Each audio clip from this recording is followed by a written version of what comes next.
matagutlo, matagadlaw. Adunay mga panghitabo dito sa kauluhan, panghitabo sa gawa sa atong nasod, ug adunay mga panghitabo dinhi sa atong dapit. Mga panghitabo nga mao'y makapaikag sa katawhan, nga mabinantayon sa lakat ug dagan sa panahon karon. Itanyag ning istasyon DXSR ang 7 o'clock Breakfast News.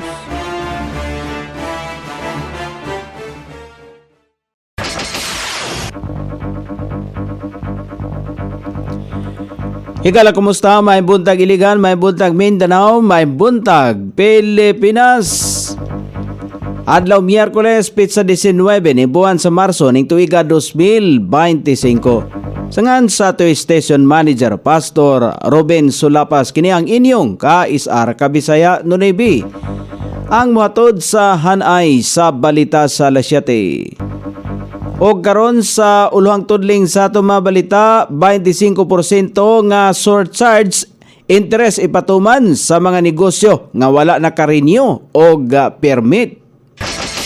Mga empleyado nga nagserbisyo 15 hangtod sa 40 ka tuig sa LGU Pasidunggan. Congressman Celso Rehencia may suporta sa Iligan Vision 2050 ni Royga alang sa mas transparent o epektibong pangagamhanang lokal. Sa kauluhan, DOJ maoy representante sa gobyerno sa pagdepensa sa isyu sa legalidad sa pag-aresto kang former President Rodrigo Duterte sa ICC. Kamara nagpahigayon na og ocular inspection sa Senado isip pagpangandam alang sa impeachment trial kang Vice President Sara. Ex-President Duterte gimingaw sa mga pagkaong Pinoy. Balita sa gawa sa nasod, massive wildfire sa Japan, napaundang human ang ika-12 ka adlaw. Balita sa kinabuhing Kristohanon, mga rebelde sa Democratic Republic of Congo nangatake sa usa ka baryo. Kini ang uluhang tudling sa ato mga balita nga dalit kanato ning istasyon DXSR 106.7 sa inyong FM dial. Ang bugtong radyo sa dakbayan sa ligan nga nagsibiya sa balang kasulatan, pinasubay sa inspired and preserved, not simply dictated King James Version sa Anchor Broadcasting Corporation. O karon sa kompleto nga detalye, gisugda na sa City Treasurer's Office ang pagpatuman sa 25% nga surcharge fee o 2% nga interest matagbulan ngadto sa mga negosyo nga wala makarenew sa ilang permit. Kini human sa Marso 15 nga extension sa pagkuha og permit nga walay penalty. Sumala pa ni Maria Rodora Omlero, ang Division Head sa Business Permit and Licensing Office PBLO, base sa ilang datos nga aduna lamay 14% ka mga negosyo ang wala pa naka-renew sa ilang permit.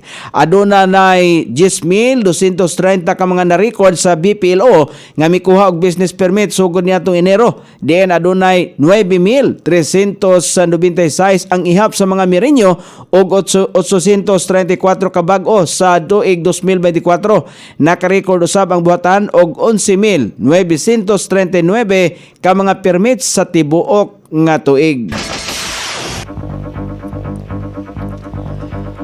Hatagan og pasidungog ang mga empleyado sa kagamhanang lokal nga nagserbisyo og nakaabot sa 15 hangtod sa 40 ka tuig. Himuon kini atol sa selebrasyon sa ika-75 ka adlaw sa Iligan karong Hunyo ning tuiga. Gibutyag ni Darwin Manubag, City Administrator, nga lakip sa hatagan og pasidungog bao ang mga nahimong mayor sa syudad. Imbitado usab ang mga kanhing mayor sa syudad sa kadto mga nipanaw na ang mga pamilya maoy ipatambong sa naasoyng aktibidad.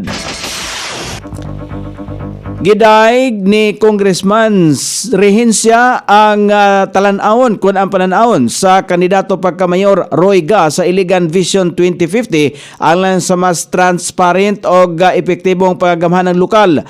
Ang iya ang tinguha nga mapalambo ang transparency kaepektibo sa serbisyo publiko o digitalisasyon sa pagpangagamhanan usa ka dakong hagit nga angay suportaan og dakong kalampusan kung kini matuman. Klaro nga ang iya ang advokasya nagtinguha sa mas limpyo og mas paspas nga pagpalihok ka sa atong lokal nga kagamhanan alang sa kayuhan sa tanang Iliganon.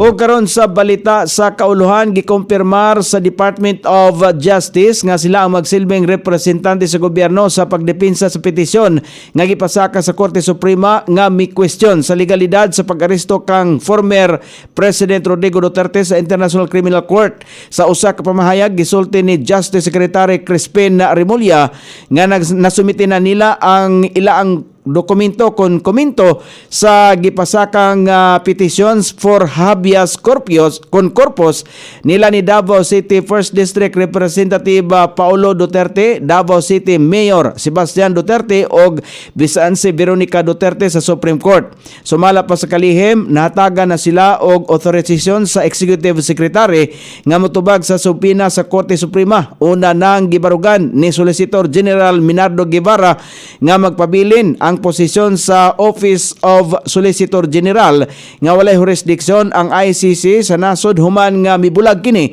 isip miyembro niadtong 2019. Mainumduman nga giaresto ang kanhi presidente niadtong Martes sa nakalabayng semana sa gahom sa arrest warrant gikan sa ICC nga gisilbi sa Interpol katambayayong ang Philippine National Police. Pipila ka oras human nga maaresto gilayon usab nga gipadala sa The Hague, Netherlands si Duterte aron husayon ang kasong crime against humanity. May kalabutan kini sumala pa sa dugoong war on drugs sa iyang administrasyon.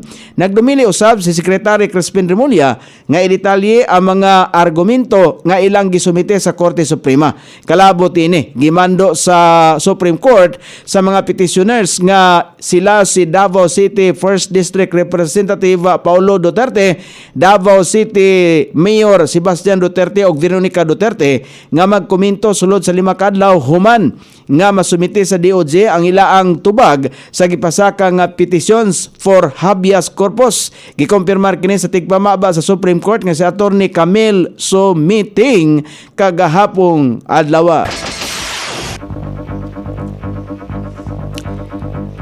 Nagpahigayon kung nagpadayon ang gihimo nga pagpangandam sa duha ka balay balauranan sa Kongreso alang sa giatngan nga impeachment trial batok kang Vice President Sara Duterte. Kagahapon adlaw Marso 18 nagpahigayon og ocular inspection sa Senado ang mga opisyal sa House of Representatives sa pagpangulo ni House Secretary Reginald Velasco aron masusi ang mga kagamitan alang sa paghusay. Nakapwesto na usab sa plenaryo sa Senado ang witness stand kung asa una nang gigamit sa impeachment trial kang kanhi Supreme Court Justice Renato Corona.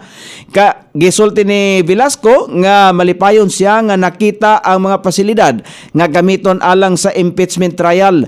Gihangyo nila nga adunay duha ka kwarto nga gamiton sa 11 ka prosecutors og Secretariat Support Group. Samtang gisulti usab ni Senate Secretary Renato Bantog nga sa pagkaron wala pay dagkong gastos nga gipagawas ang Senado. Kalabot usab niini makatambayayong sa Senado ang mga abogado. Gisulti ni Bantog nga adunay nakasabot na sila nga mutabang sa pagbugna og rules og procedure sa impeachment trial. Pag-abot sa kolor sa robe nga suoton sa mga senador judge, gisulti ni Bantog nga kapareho lamang sa gigamit niadtong gihusay si Corona. Tulo ka senador na usab sumala pa niya ang nakapasukod na sa robe og target nga mahuman ang pagsukod hangtod sa sunod nga semana. Sa katapusan gisulti sa kalihim sa Senado nga padayon ang komunikasyon nila sa ilang counterpart sa Kamara alang sa impeachment trial kang Vice President Sara Duterte. Giasoy ni kanhi Executive Secretary Salvador Medaldia ang nahimong pagbisita niya sa kanhi Presidente Rodrigo Duterte nga anaa sa kustodiya sa International Criminal Court. Gisulti ni Medaldia nga siya usab ang mibarog isip abogado sa kanhi Presidente nga na-miss niya sumala pa ang mga pagkaong Pinoy sama sa bulad. munggos o piniritong saging. Nahimong maayo usab ang kahimtang sa panglawas sa kanhi presidente og nanawagan kini nga padayon nga pagampo nahatagan lamang. Sumala pa si Mindanao og usa ka oras kada adlaw sa pagbisita sa kanhi presidente. O karon sa balita sa gawas sa nasod, gipamahayag sa mga opisyalis sa Ofunato Iwate Prefecture sa nasod sa Japan ang napaundang sa nahitabong massive wildfire sa nasod lugar. Ang nasod wildfire naglungtad og 12 ka adlaw ay kininahuman. Gikataho nga anaa sa 2,424 ka mga katawan ang nagpabilin sa evacuation center. Dugang pa sa naasong taho nga anaa sa 2,900 ka hektarya ang nasunog, 210 ka mga estruktura ang apektado ug usa ang namatay.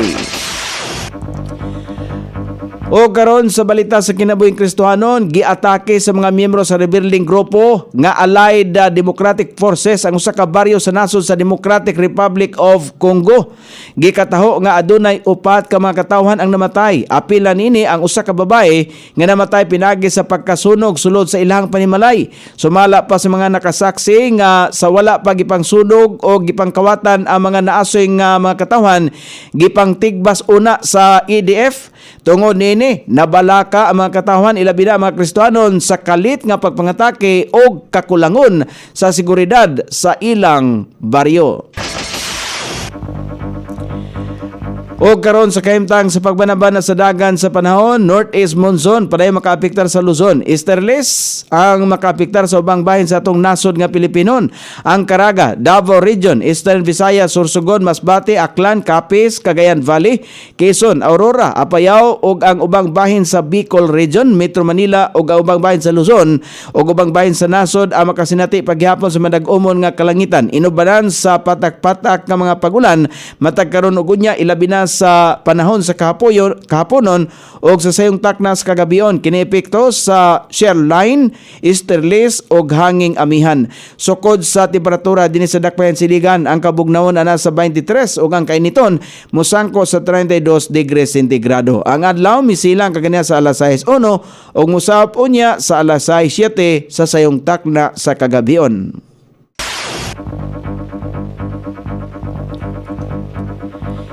Inyong nabate ang kinatibuk ang hanay sa balita sa alas 7 nga dalit kanato ning istasyon. DXSR 106.7 sa inyong FM dial. Ang bugtong radyo sa dakbayan siligan nga nagsibya sa balaang kasulatan, pinasubay sa inspired and preserved, not simply dictated King James Version sa Anchor Broadcasting Corporation. Sangan sa tigsuwat sa atong balitang international og sa kinabuhing Kristohanon, pitjan sa balita lokal Coney Island sa ato station manager Pastor Ruben Sulapas. Kini ang inyong KSR Kabisaya Nonay B. Magpasalamat og mingon. Maayong buntag, Iligan.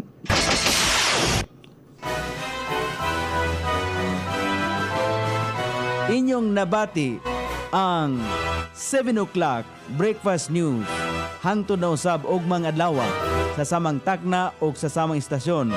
Daghang salamat sa iyong pagpaminaw ug maayong buntag.